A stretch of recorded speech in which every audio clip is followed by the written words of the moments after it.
నిద్రిస్తుంది, చనిపోలేదని చెప్తే ఎవరు నమ్ముతారండి? ఎవరు నమ్ముతారు? చనిపోయిన అమ్మ చనిపోలేదు అని చెప్తే ఎవరు నమ్ముతారు? చనిపోయిన ఆ అమ్మాయి దగ్గరికి వచ్చి యేసుక్రీస్తు ప్రభు వారు ఇదిగో చనిపోలేదు, మీ కుమార్తె బ్రతుకుంది, నిద్రిస్తుంటే అంత గోలు చేస్తుంటే లెగదా అండి? నిద్రిస్తుంటే అంత గొడవ చేస్తుంటే పక్కన ఏం జరిగిందో లెగదా అండి?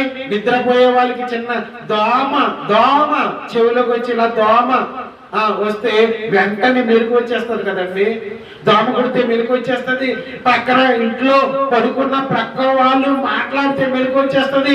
ప్రక్క వాళ్ళు సెల్ ఫోన్ చూస్తే మెలకు వచ్చేస్తుంది. ప్రక్క వాళ్ళు ఏదైనా ఏడుస్తుంటే మెలకు వచ్చేస్తుంది. అలాంటిది ఈ చిన్న బిడ్డ చనిపోయిందని అందరం ఏడుస్తున్నా మెలకు రావట్లేదా? యేసుక్రీస్తు ప్రభువు వారు ఏమంటున్నారు?